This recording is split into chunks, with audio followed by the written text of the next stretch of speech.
The Holy Bible, the Authorized 1611 King James Version, read by Justin Bible. May God bless you with an unquenchable thirst for His holy word, the Bible. The Book of Habakkuk, Chapter 1. The burden which Habakkuk the prophet did see. O Lord, how long shall I cry, and thou wilt not hear? Even cry out unto thee of violence, and thou wilt not save. Why dost thou show me iniquity, and cause me to behold grievance? For spoiling and violence are before me, and there are that raise up strife and contention. Therefore the law is slacked, and judgment doth never go forth. For the wicked doth compass about the righteous, therefore wrong judgment proceedeth. Behold ye among the heathen, and regard and wonder marvelously, for I will work a work in your days, which ye will not believe, though it be told you. For lo, I raise up the Chaldeans, that bitter and hasty nation, which shall march through the breadth of the land, to possess the dwelling places that are not theirs. They are terrible and dreadful. Their judgment and their dignity shall proceed of themselves. Their horses also are swifter than the leopards, and are more fierce than the evening wolves. And their horsemen shall spread themselves, and their horsemen shall come from far. They shall fly as the eagle that hasteth to eat.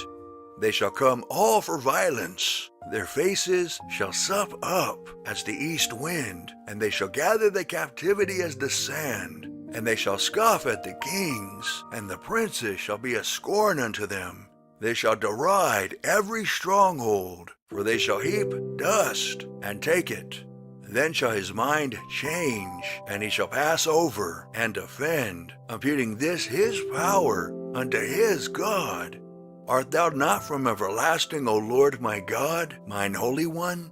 We shall not die. O Lord, thou hast ordained them for judgment, and Almighty God, thou hast established them for correction. Thou art of purer eyes than to behold evil, and canst not look on iniquity. Wherefore lookest thou upon them that deal treacherously, and holdest thy tongue when the wicked devoureth the man that is more righteous than he? And makest men as the fishes of the sea, as the creeping things that have no ruler over them?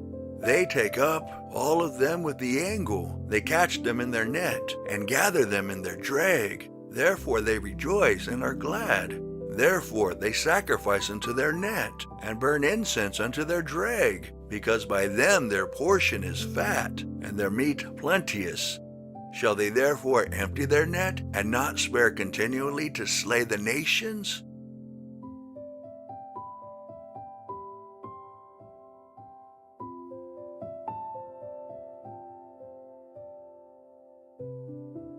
The Book of Habakkuk, Chapter 2. I will stand upon my watch and set me upon the tower, and will watch to see what he will say unto me, and what I shall answer when I am reproved. And the Lord answered me, and said, Write the vision, and make it plain upon tables, that he may run that readeth it. For the vision is yet for an appointed time, but at the end it shall speak, and not lie. Though it tarry, wait for it, because it will surely come. It will not tarry. Behold, his soul which is lifted up is not upright in him, but the just shall live by his faith.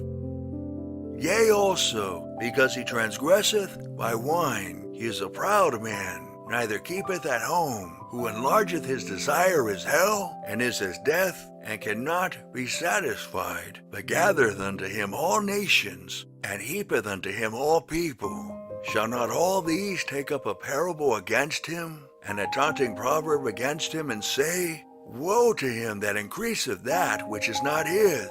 How long? And to him that ladeth himself with thick clay? Shall they not rise up suddenly that shall bite thee, and awake that shall vex thee, and thou shalt be for booties unto them? Because thou hast spoiled many nations, all the remnant of the people shall spoil thee, because of men's blood, and for the violence of the land, of the city, and of all that dwell therein. Woe to him that coveteth an evil covetousness to his house, that he may set his nest on high, that he may be delivered from the power of evil. Thou hast consulted shame to thy house by cutting off many people, and hast sinned against thy soul.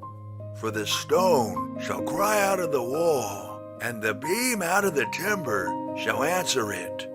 Woe to him that buildeth a town with blood, and stablisheth a city by iniquity.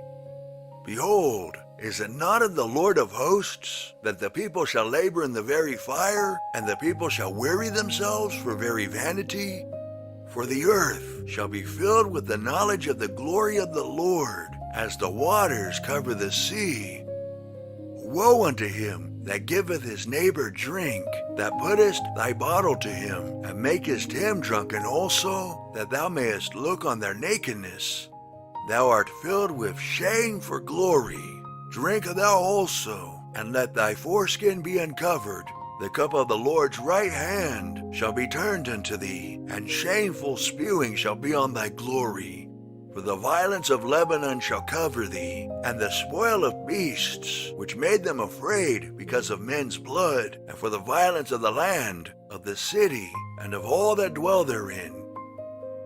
What profiteth the graven image, that the maker thereof hath graven it, the molten image, and the teacher of lies, that the maker of his work trusteth therein, to make dumb idols? Woe unto him that saith to the wood, Awake!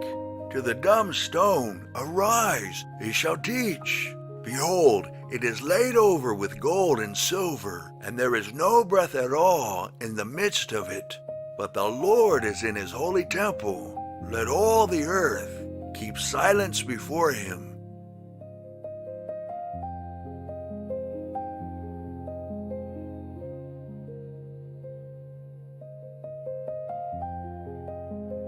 The Book of Habakkuk, Chapter 3. A prayer of Habakkuk the prophet upon Shigionoth. O Lord, I have heard thy speech and was afraid. O Lord, revive thy work in the midst of the years. In the midst of the years make known. In wrath remember mercy. God came from Teman, and the Holy One from Mount Paran, Selah. His glory covered the heavens, and the earth was full of his praise. And his brightness was as the light. He had horns coming out of his hand, and there was the hiding of his power. Before him went the pestilence, and burning coals went forth at his feet. He stood and measured the earth. He beheld and drove asunder the nations, and the everlasting mountains were scattered. The perpetual hills did bow. His ways are everlasting. I saw the tents of Cushan in affliction, and the curtains of the land of Midian did tremble. Was the Lord displeased against the rivers? Was thine anger against the rivers? Was thy wrath against the sea, that thou didst ride upon thine horses, and thy chariots of salvation? Thy bow was made quite naked, according to the oaths of the tribes, even thy word, Selah. Thou didst cleave the earth with rivers. The mountains saw thee, and they trembled. The overflowing of the water passed by. The deep uttered his voice, and lifted up his hands on high. The sun and moon stood still in their habitation. At the light of thine arrows they went, and at the shining of thy glittering spear. Thou didst march through the land in indignation. Thou didst thresh the heathen in anger. Thou wentest forth for the salvation of thy people, even for salvation with thine anointed. Thou woundest the head out of the house of the wicked, by discovering the foundation unto the neck, Selah. Thou didst strike through with his staves the head of his villages. They came out as a whirlwind to scatter me. Their rejoicing was as to devour the poor secretly. Thou didst walk through the sea with thine horses, through the heap of great waters. When I heard, my belly trembled, my lips quivered at the voice. Rottenness entered into my bones, and I trembled in myself, that I might rest in the day of trouble. When he cometh up unto the people, he will invade them with his troops. Although the fig tree shall not blossom, neither shall fruit be in the vines, The labor of the olive shall fail, and the fields shall yield no meat. The flock shall be cut off from the fold, and there shall be no herd in the stalls. Yet I will rejoice in the Lord. I will joy in the God of my salvation. The Lord God is my strength, and he will make my feet like hinds' feet, and he will make me to walk upon mine high places. To the chief singer on my stringed instruments. The end of the book of Habakkuk, King James Version, read by Justin Bible. May God bless you with an unquenchable thirst for his holy word, the Bible. What if everything you've been told about success, happiness, and fulfillment was empty? Now, I'm not just talking about the richest or smartest people we know today, figures like Elon Musk, Jeff Bezos, or Donald Trump. If these titans of industry were asked to explain the meaning of life, do you think they'd have answers that could heal your soul, transform your heart, or give your life true purpose? I doubt it, because wealth, influence, and intelligence alone can't answer life's deepest questions. But Ecclesiastes introduces us to someone who can. He was the wisest man in the Bible, a king who had everything: knowledge, power, and a treasure that could satisfy any desire. And yet, he looked out over his achievements, over all he had built, and said something shocking. Meaningless, meaningless. Everything is meaningless. This is the voice of King Solomon, a man who saw the world as it really was, who tasted every pleasure and pursued every ambition, only to conclude that without God, it was all like vapor in the wind. Imagine if you could sit down with him, listen as he pours out the lessons he learned at the height of his wealth and wisdom. The book of Ecclesiastes is that conversation. In this book, Solomon exposes the emptiness of life's illusions, stripping away the superficial promises of happiness, wealth, and success.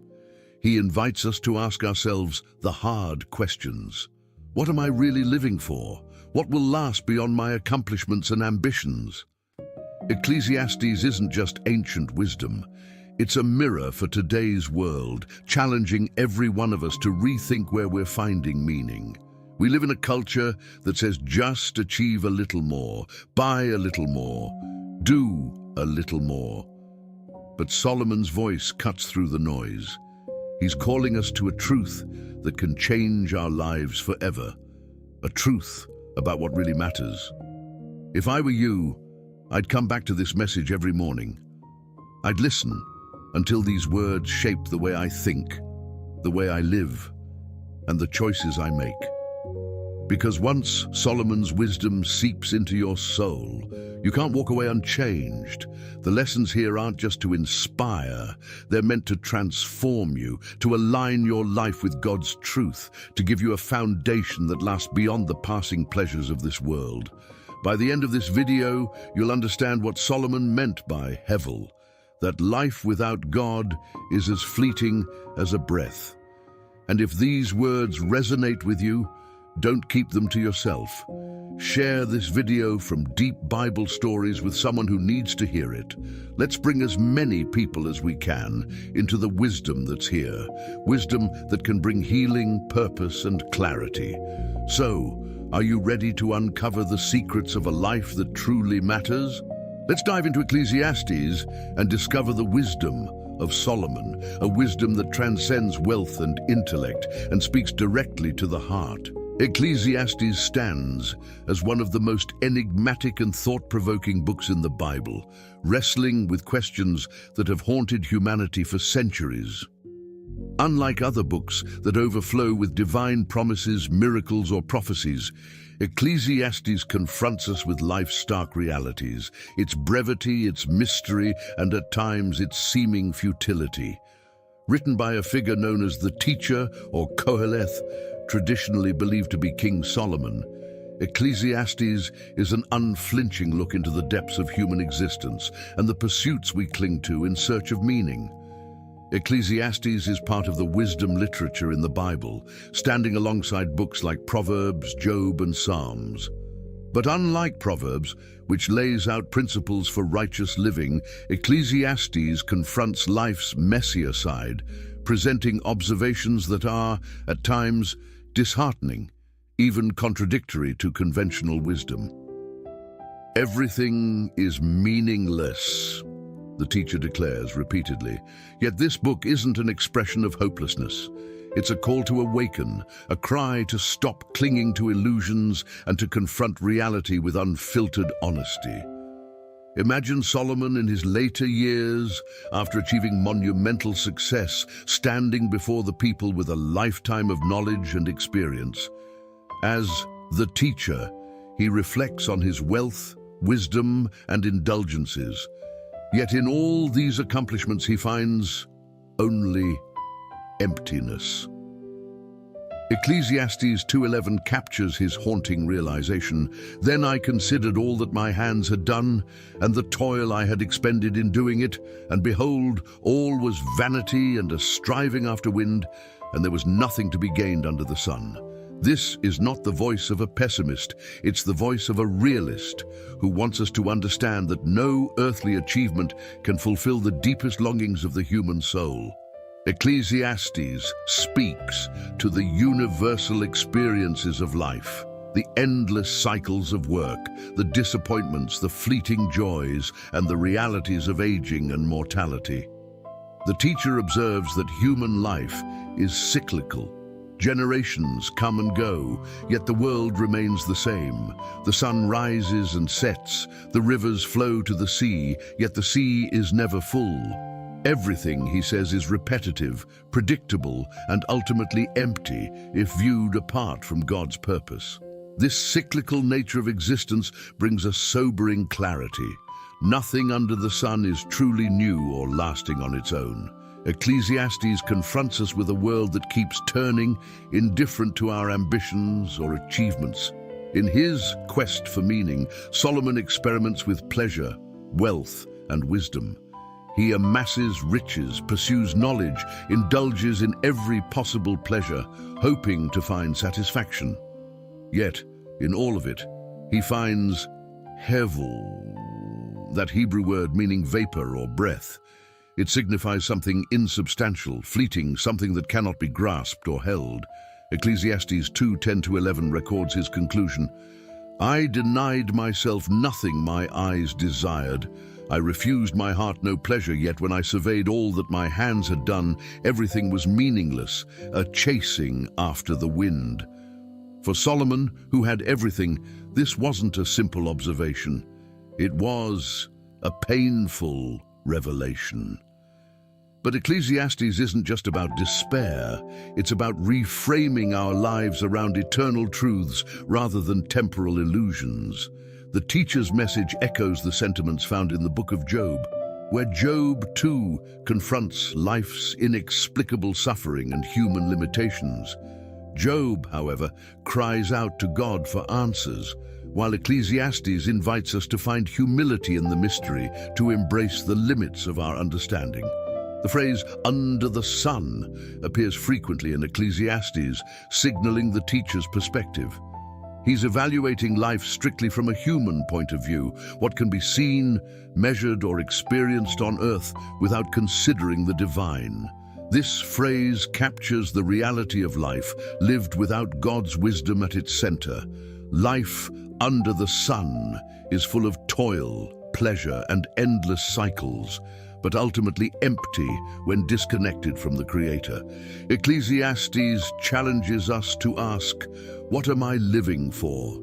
Are we building lives rooted in God's eternal purposes, or are we chasing after the fleeting and superficial? And so, Ecclesiastes at its core is a wake-up call. Its message is that while life under the sun may be empty and fleeting, life under God brings hope, purpose, and meaning. The teacher encourages us to let go of our illusions of control, to face the fragility of life, and to embrace a deeper God-centered perspective. Ecclesiastes 3:11 reveals this truth beautifully. He has made everything beautiful in its time. He has also set eternity in the human heart, yet no one can fathom what God has done from beginning to end. We are created with an eternal longing that nothing in this world can satisfy, and only by turning to God can we begin to find true meaning.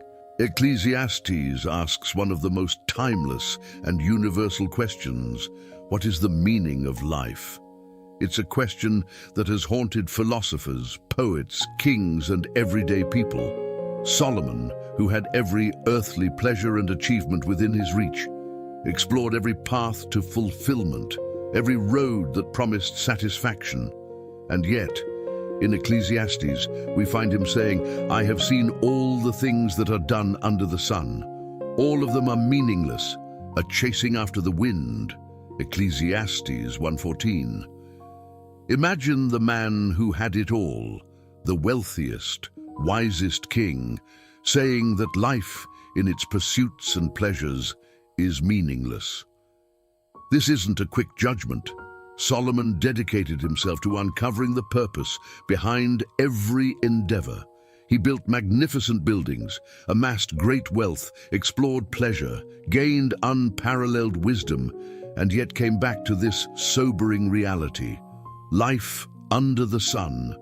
Life lived solely from a human perspective leads to nothing lasting. But why does Solomon say this? What does he mean by under the sun? Ecclesiastes uses this phrase repeatedly to describe a life limited to earthly experiences, a life that excludes God. When we live without reference to our Creator, Solomon says, we end up chasing empty promises. The pursuit of pleasure, wealth, fame, all of it becomes like trying to hold on to the wind, slipping through our fingers and leaving us hollow. Think about the modern world's version of this pursuit. We're told that meaning is found in the next big accomplishment, the newest experience, the latest trend. But Ecclesiastes tells us that these things, while captivating, cannot fill the void. Solomon warns us, if we try to find meaning in things under the sun, we will come up empty. Each accomplishment will leave us thirsting for more. Each pleasure will be momentary, and each high will be followed by an inevitable low.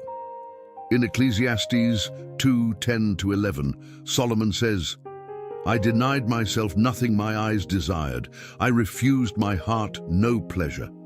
My heart took delight in all my labor, and this was the reward for all my toil. Yet when I surveyed all that my hands had done and what I had toiled to achieve, everything was meaningless, a chasing after the wind. Nothing was gained under the sun. Here, Solomon reveals his relentless pursuit of every pleasure and indulgence, and yet even with all his wealth and power, he found no lasting satisfaction. So, if life's meaning isn't found in pleasure or achievement, where does Solomon say it lies? Ecclesiastes ultimately points us to a truth beyond ourselves. Fear God and keep his commandments, for this is the duty of all mankind. Ecclesiastes 12:13. After all his searching, Solomon realizes that true purpose, true meaning, comes from living in reverence toward God. It's a life that looks beyond the temporary and seeks the eternal, a life that honors God above all else. This isn't a call to abandon joy, love, or passion. Instead, Solomon shows us that all of these things are gifts from God to be enjoyed in the right way, in the right perspective, with Him at the center. Ecclesiastes 3:11 tells us, He has made everything beautiful in its time. He has also set eternity in the human heart. Yet no one can fathom what God has done from beginning to end. There is a purpose, a beauty in everything God has created, but it is only found when we see life as He intended, rooted in a relationship with Him, anchored in eternal truth, and free from the empty cycle of striving. Consider this. We live in a world where so many people feel like they're on a treadmill, running and running, but never arriving.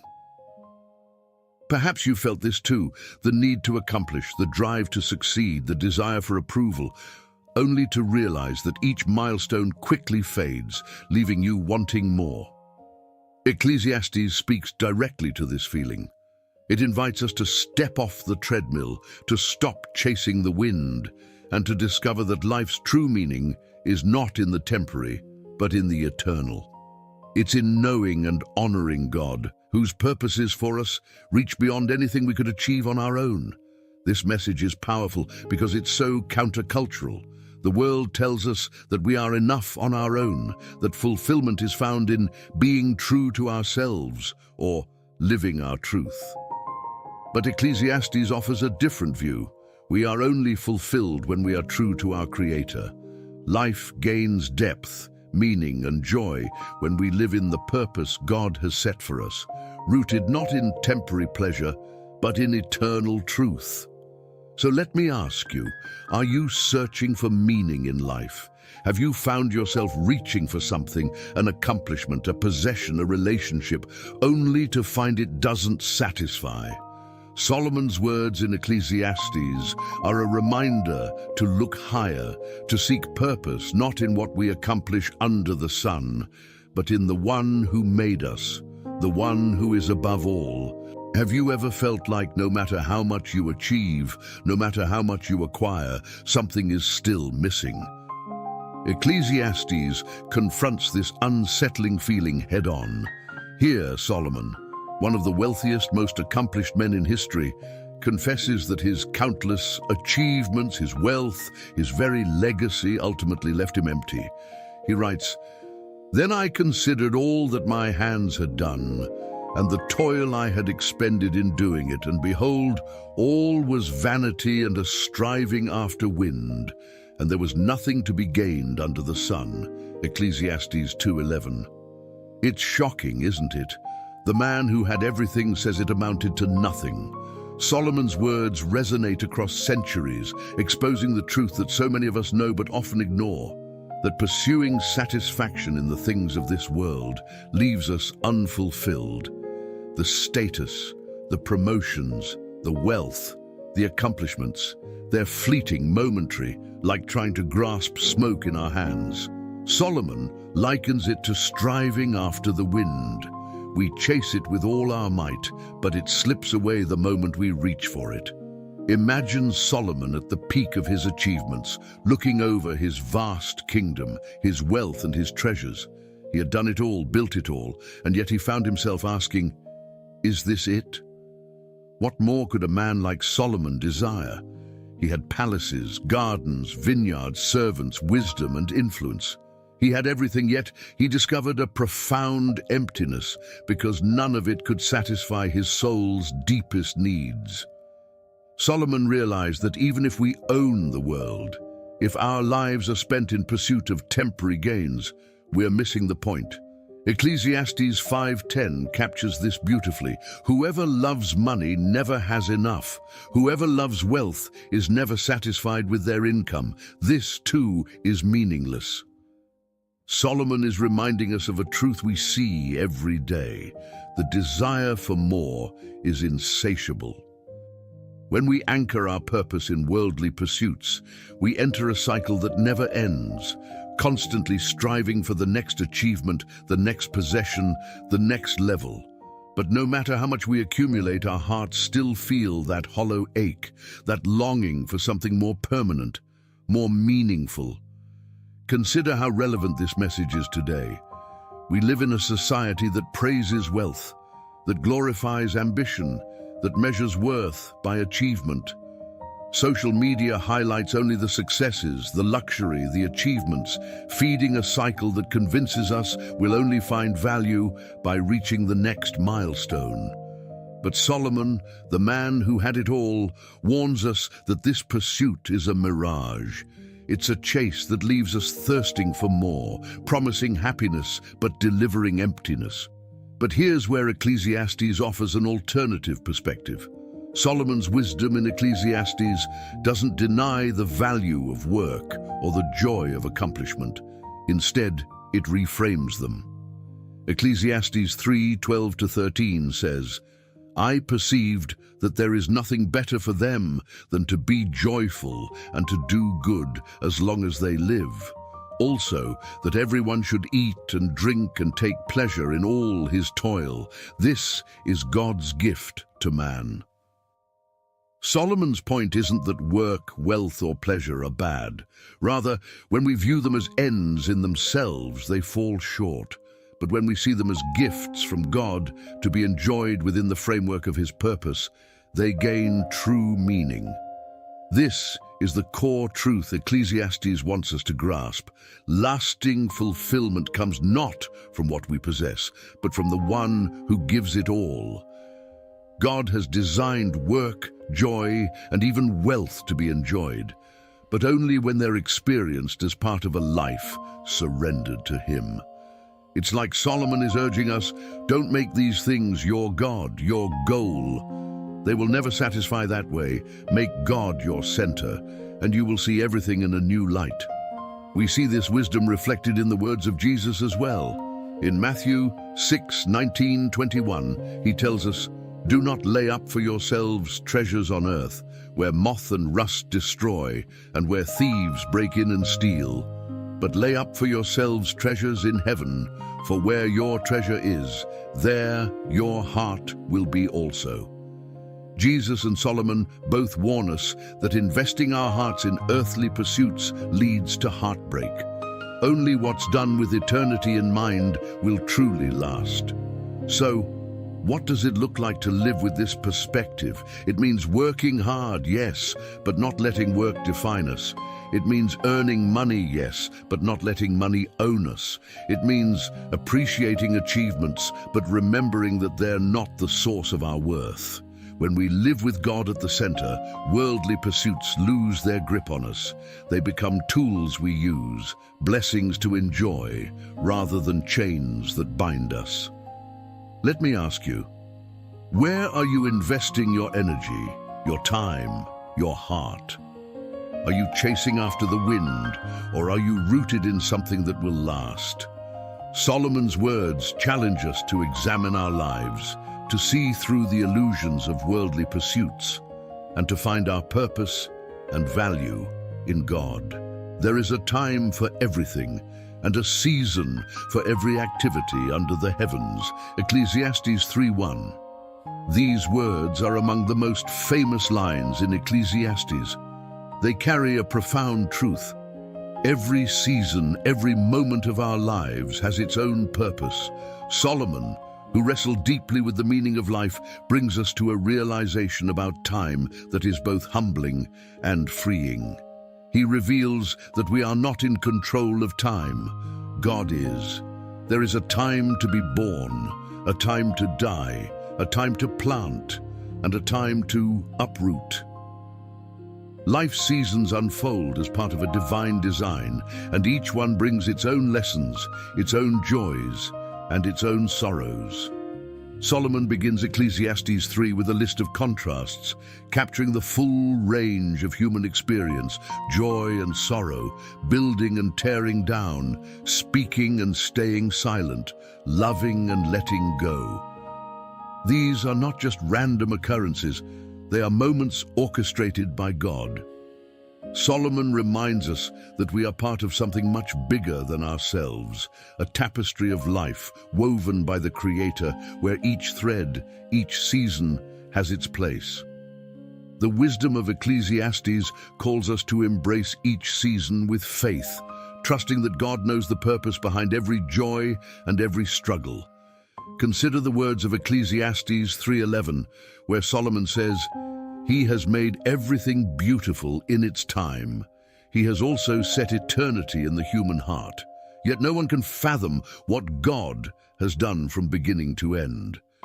Here, Solomon touches on a mystery that resonates deeply within all of us. We sense that life has a larger meaning, that there's something beyond the limits of time. Yet we cannot fully grasp it. God has placed eternity in our hearts, a longing for something lasting, something eternal. And yet our view is limited.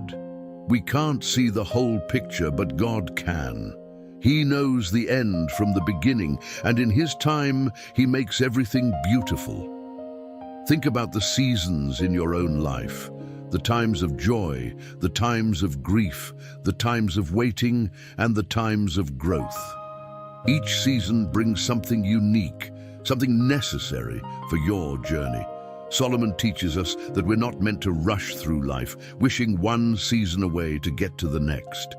Instead, we're called to be present, to learn from every moment, to trust that God is working in ways we may not yet understand. Today, in a world that values speed, productivity, and instant gratification, it's easy to feel impatient. We often want the next season to arrive before the current one has ended. We want answers, we want change, and we want it now. But Ecclesiastes challenges this mindset, urging us to accept that some things unfold only in God's timing. Just as a seed takes time to grow into a tree, some parts of our lives need time to reach their full potential. The waiting, the growing, the refining, all are part of God's purpose. Ecclesiastes 7:14 offers a profound insight into accepting both the good and the bad in life. When times are good, be happy, but when times are bad, consider this: God has made the one as well as the other. Therefore, no one can discover anything about their future. Solomon is telling us that every season, both the joyful and the difficult, comes from God's hand. He is with us in every moment, shaping our lives through both triumphs and trials.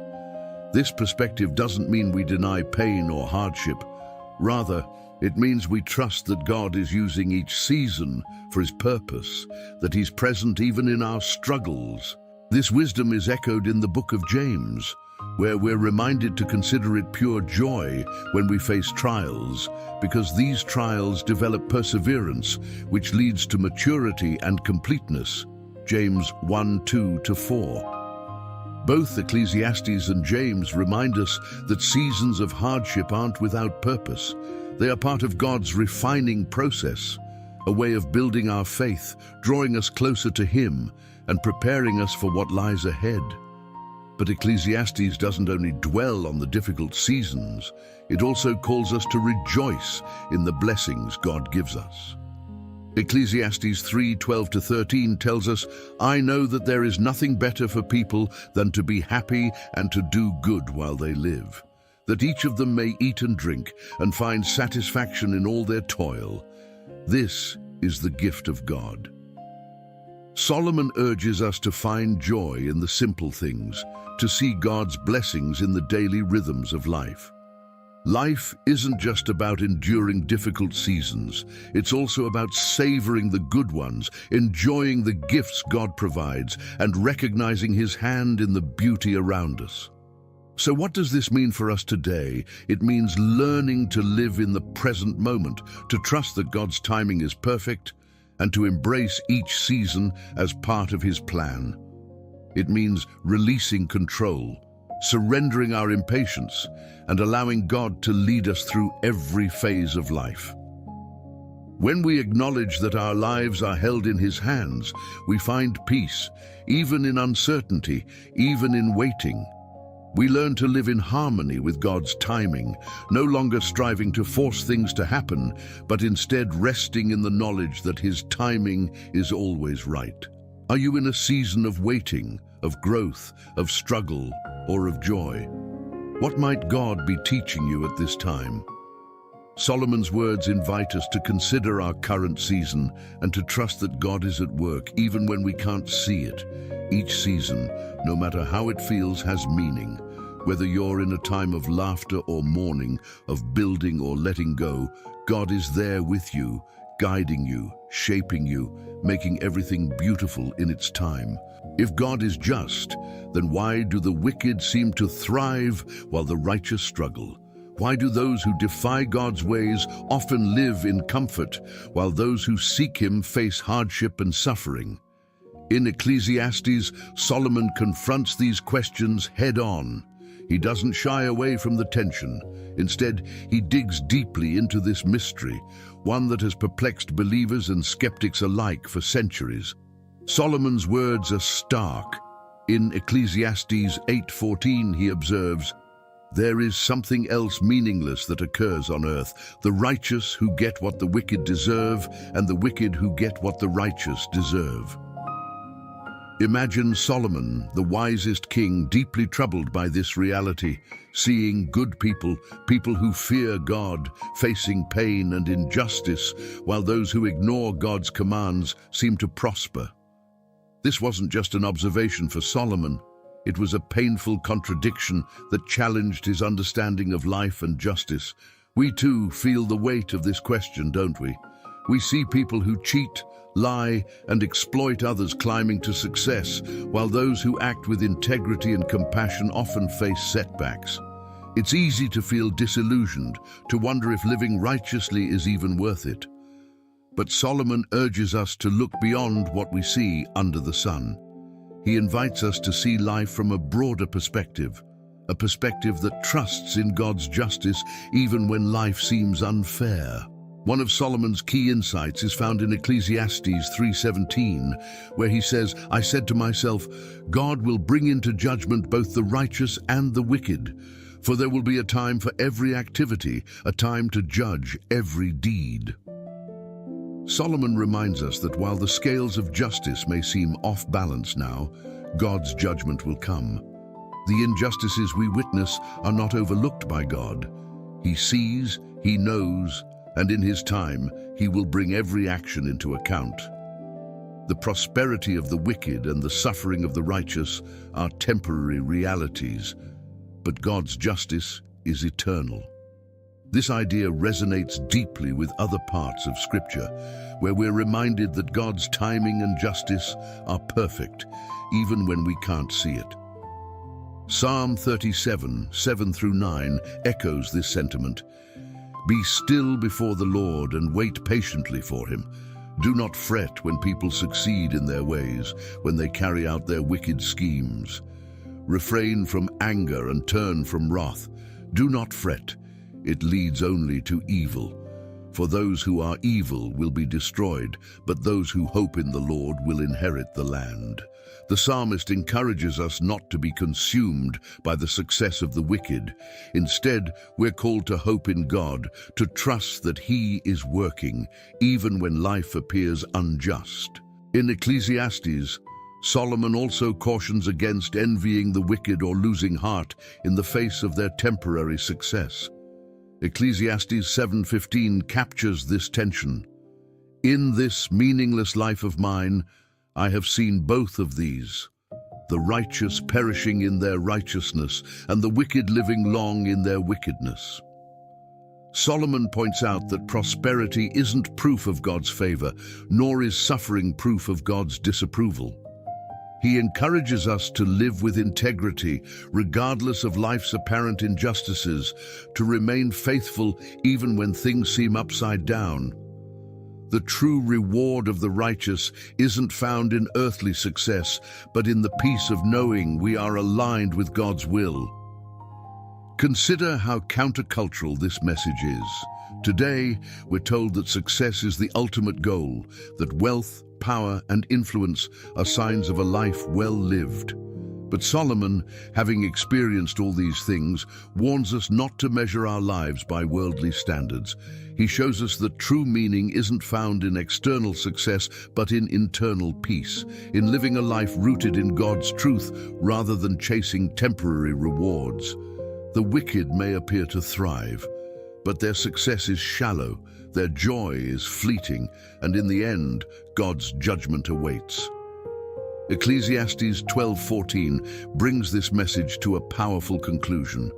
For God will bring every deed into judgment, including every hidden thing, whether it is good or evil. Solomon assures us that God's justice will prevail. No injustice will go unaddressed, no evil will be ignored, and no righteous act will be forgotten. The suffering of the righteous and the prosperity of the wicked are temporary, but God's judgment is eternal. The very things that trouble us now, the unfairness, the imbalances, the questions, will one day be resolved by God Himself. And so, Solomon's wisdom in Ecclesiastes challenges us to live faithfully, not for temporary rewards, but for eternal truth. We may not understand why the righteous suffer or why the wicked prosper, but we can trust that God does. Our call is to remain steadfast, to trust in God's goodness, and to remember that He holds the final word over every life. Do you feel disillusioned by life's unfairness? Are you struggling with the question of why the wicked prosper? Solomon's words invite us to bring these frustrations to God, to trust that His justice, though it may seem delayed, will come.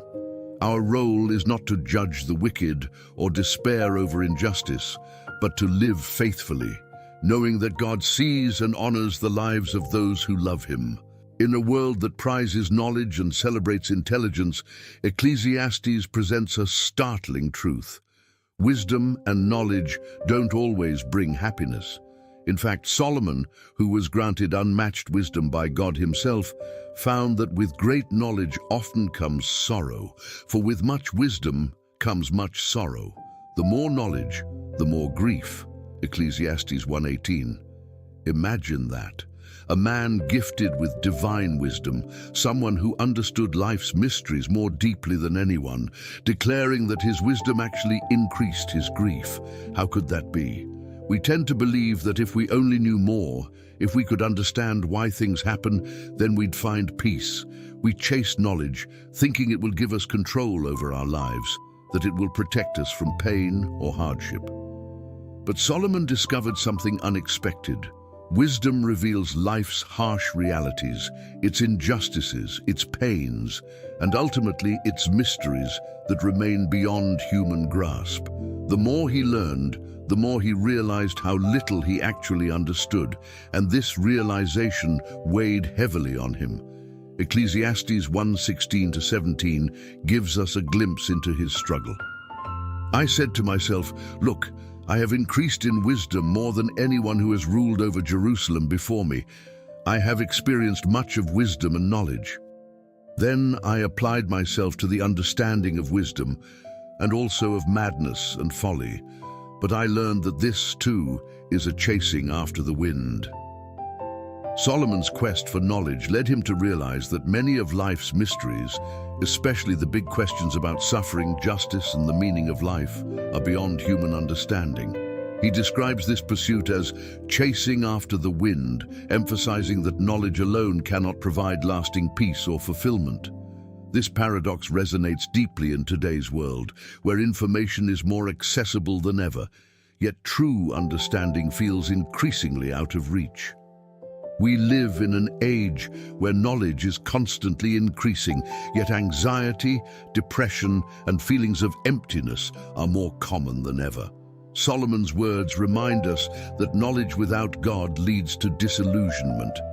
When we rely solely on our own understanding, we're left with a sense of incompleteness, because human knowledge alone can never answer the eternal questions of life. We may know more facts, but facts alone don't give us wisdom, and they certainly don't provide peace. Solomon also explored wisdom and folly, comparing them to find out if human wisdom could offer more joy or peace.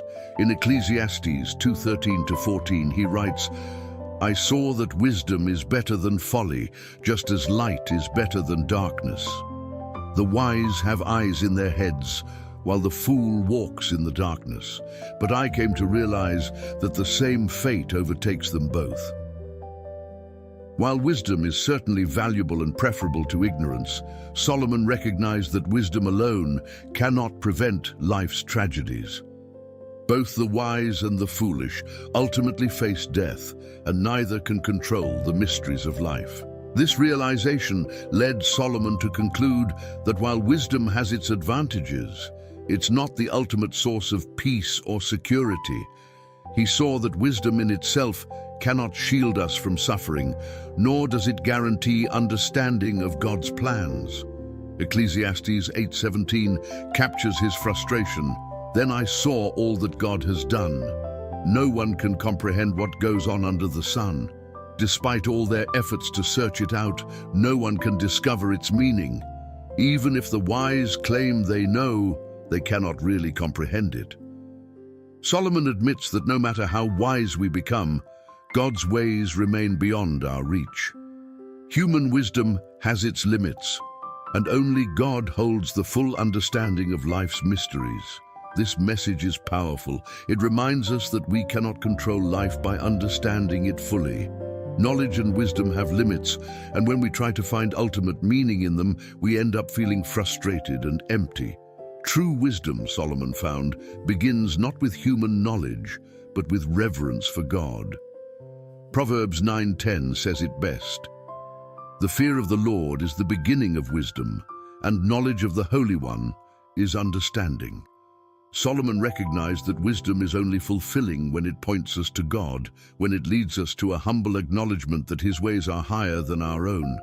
Ecclesiastes teaches us that the search for wisdom, when disconnected from God, leads to despair. But when connected to God, it brings peace. It's an invitation to surrender our need to know everything and to trust that God knows what we cannot. It's a call to humility, to recognize that our understanding is limited and to place our faith in the one who sees the full picture.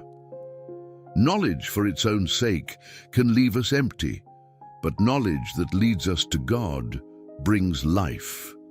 In our own lives, we often find ourselves asking, why did this happen? Why do good people suffer? Why are there injustices that go unpunished? Solomon's wisdom teaches us that not every question has an answer we can comprehend. God's plans are deeper, His purposes higher. And rather than frustrate us, this truth can free us. We don't need to know everything because we know the one who does. So let me ask you, are you seeking answers that only God knows? Are you wrestling with questions that keep you from resting in Him? Solomon's journey reminds us that our peace isn't found in knowing all the answers, but in knowing God. True wisdom comes when we accept the limits of human understanding and place our trust in God's infinite wisdom. In a world that often tells us more is better, Ecclesiastes offers a refreshing perspective. True wisdom lies in moderation and balance. Solomon, after experiencing the extremes of wealth, pleasure, work, and wisdom, came to a powerful realization. Life, he discovered, is best lived not in excess, but in balance, a balance that honors God and brings us true peace. Consider Ecclesiastes 7:16-18, where Solomon advises, "Do not be over-righteous, neither be over-wise. Why destroy yourself? Do not be overwicked, and do not be a fool. Why die before your time? It is good to grasp the one and not let go of the other. Whoever fears God will avoid all extremes." Here, Solomon is calling us to avoid the pitfalls of extremes, whether in religious zeal, reckless living, or the pursuit of knowledge. He knew from experience that both self-righteousness and foolishness lead to ruin. Instead, he advocates for a life that holds to the middle ground, a life guided by wisdom and rooted in reverence for God. Why does Solomon caution against extremes? Because both excess and deprivation can lead us away from God. When we pursue pleasure without restraint, we become slaves to our desires. And when we seek wisdom or righteousness to the point of pride or self-reliance, we risk falling into self-righteousness, believing that we can earn our worth through knowledge or virtue. Moderation and balance bring us back to humility, reminding us that we are not the center of the universe. God is. Living with balance means enjoying God's gifts without letting them control us, using wisdom without placing it above God's guidance, and pursuing righteousness without self-righteousness. Ecclesiastes 3:1-8 also reflects this balanced perspective, as Solomon lists life's many contrasting seasons. A time to plant and a time to uproot, a time to weep and a time to laugh, a time to mourn and a time to dance. Each of these experiences has its place, and wisdom lies in embracing each season without letting anyone define us. Life's beauty is in its variety, and a balanced life means understanding that both joy and sorrow are part of God's design. Solomon's view reminds us that we're not meant to cling only to comfort, nor should we chase only hardship as though suffering brings us closer to God. Instead, we're called to live each season fully, recognizing that God's purpose spans the highs and lows. This message challenges today's culture, where we often find ourselves chasing the next big thing. We're encouraged to push limits, to live with excess, to maximize every moment and experience to the fullest. But Solomon warns us that this way of life, though appealing, leads to burnout and dissatisfaction. Ecclesiastes 5:10 speaks directly to the endless pursuit of wealth. Whoever loves money never has enough. Whoever loves wealth is never satisfied with their income. This too is meaningless. The drive for more wealth, more success, more pleasure ultimately leaves us feeling empty. Solomon's wisdom invites us to take a step back, to see the value of enough, and to appreciate the simple, balanced life as a gift from God. The book of Proverbs, also attributed to Solomon, echoes this call to moderation and contentment. Proverbs 38:9 offers a prayer of balance. Give me neither poverty nor riches, but give me only my daily bread. Otherwise, I may have too much and disown you and say, who is the Lord?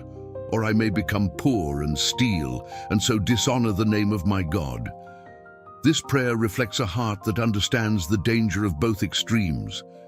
Too much can lead us to pride and self-sufficiency, while too little may lead us to despair and dishonor. True wisdom is found in being content with what God provides, recognizing that He is our sustainer.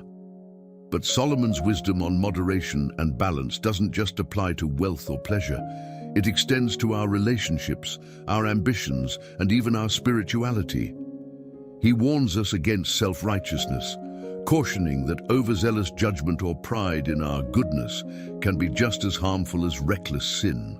A life in balance is one that values humility, that pursues wisdom and righteousness without forgetting our reliance on God's grace.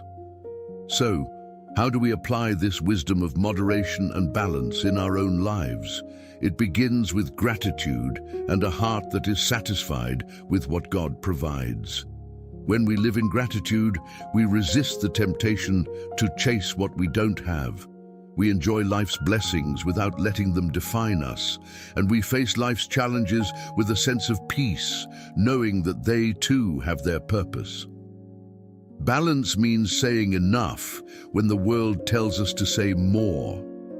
It means resting when the world says to keep pushing, and it means honoring God in both our highs and lows, seeing Him as our constant, regardless of life's changes. Knowledge.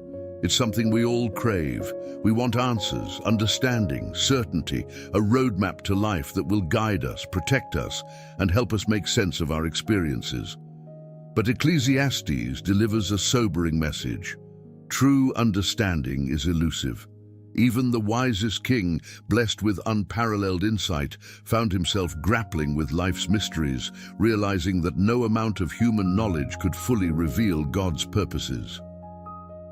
In Ecclesiastes 8:16-17, Solomon confronts this frustrating reality. When I applied my mind to know wisdom and to observe the labor that is done on earth, people getting no sleep day or night, then I saw all that God has done. No one can comprehend what goes on under the sun. Despite all their efforts to search it out, no one can discover its meaning.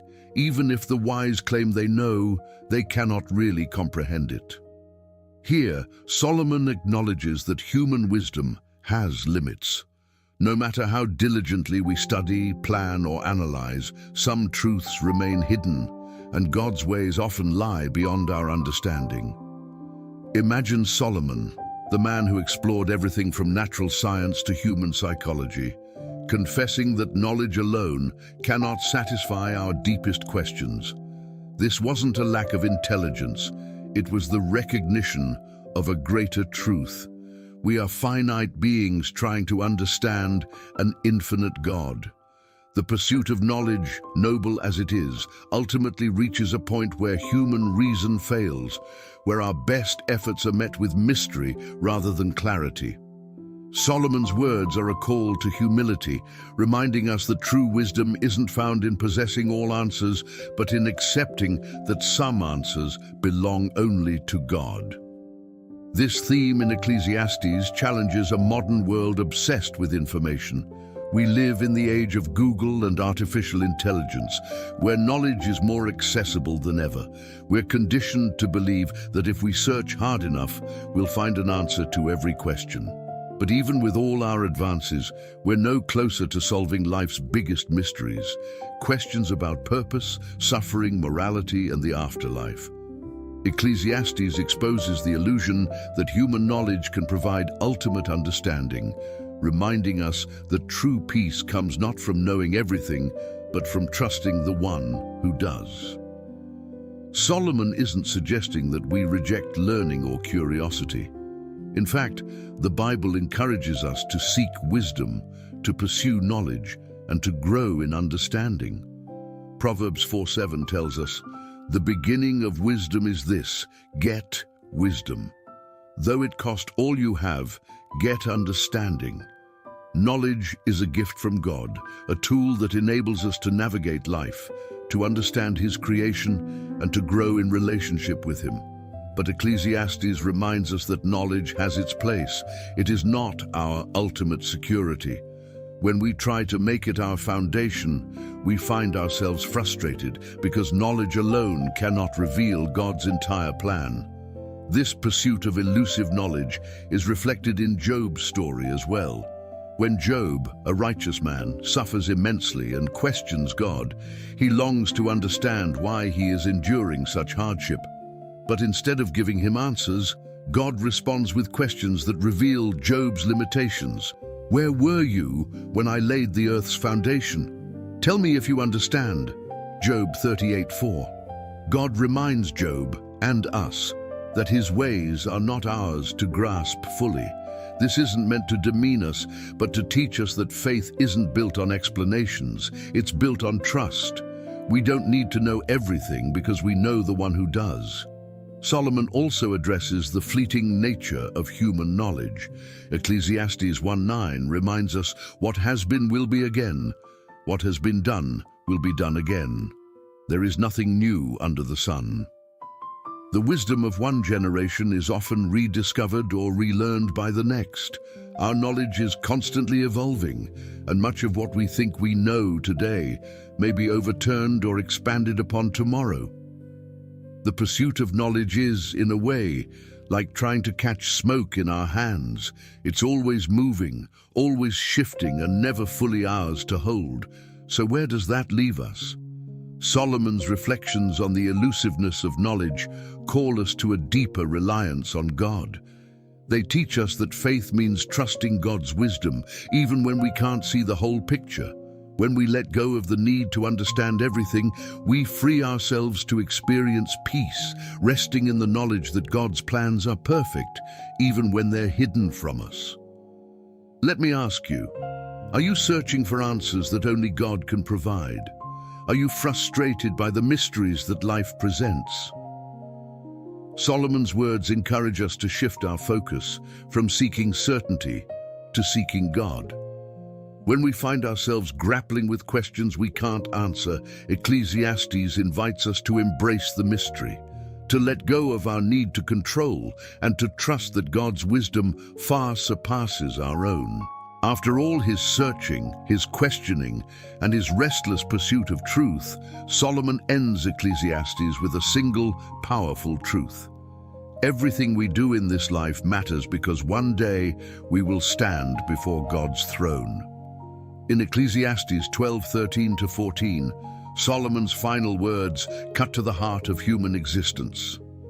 Now all has been heard. Here is the conclusion of the matter. Fear God and keep his commandments, for this is the duty of all mankind.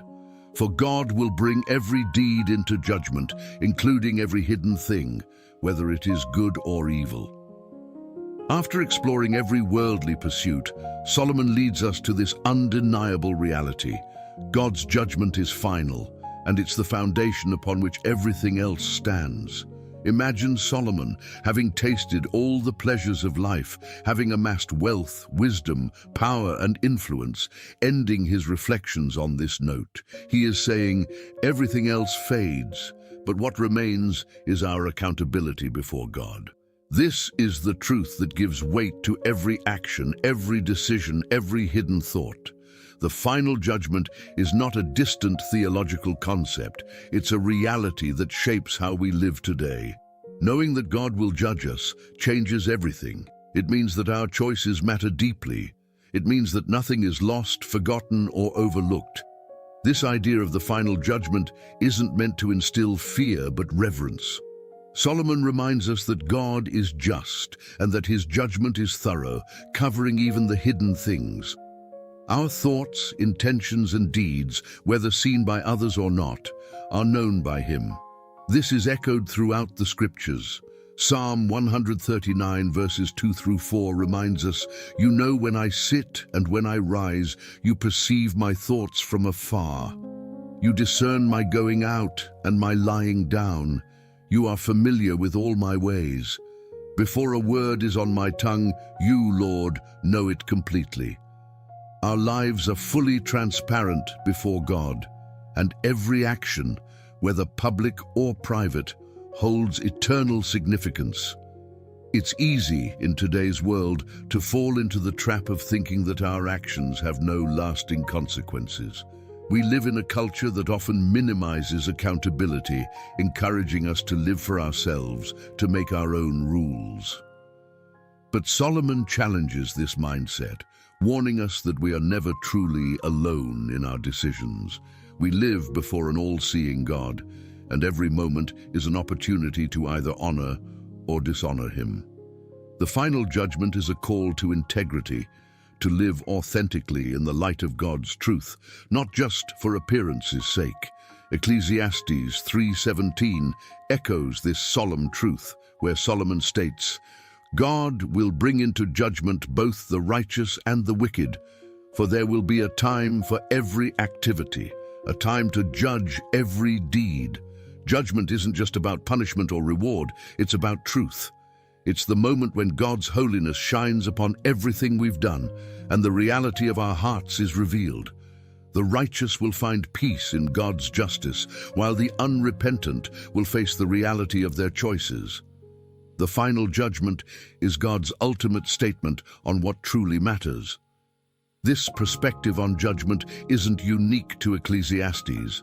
It's woven throughout Scripture. Romans 14:12 tells us, "So then each of us will give an account of ourselves to God."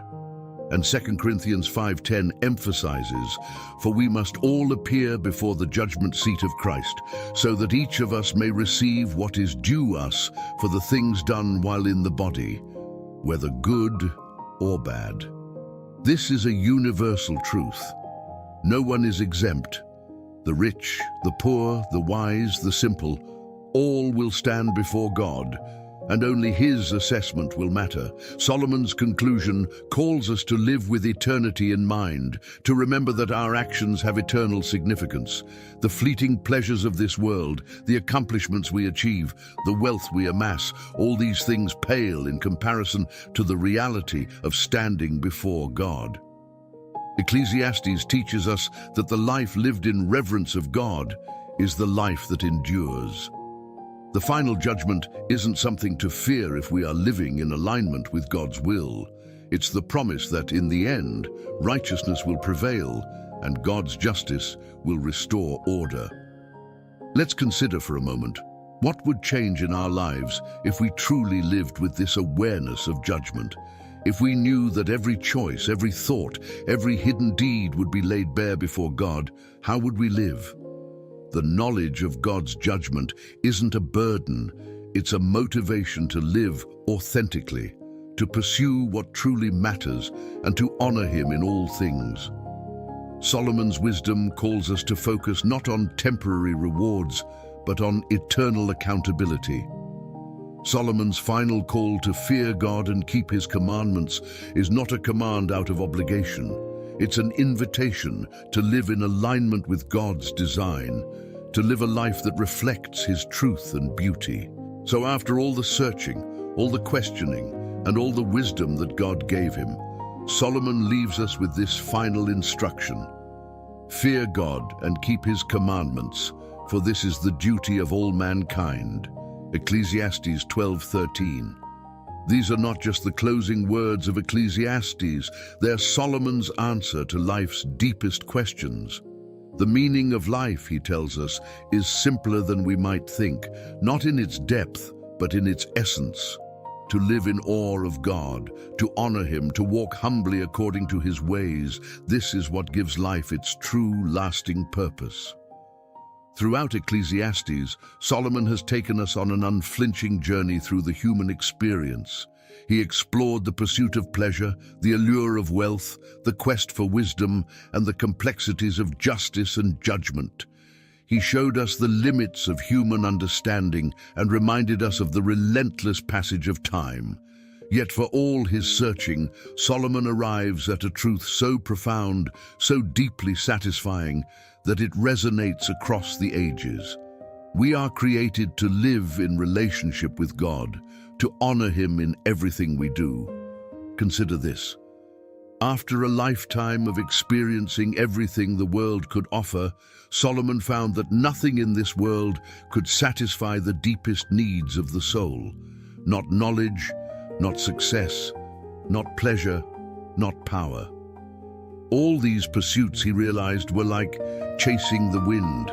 They seemed to promise fulfillment, but in the end, they only left him empty. It wasn't until he returned to the source, to the one who created him, that he found what he was truly looking for. So, what does it mean to fear God? It means to live with a reverent awe, an awareness of His greatness, and a humility about our own limitations.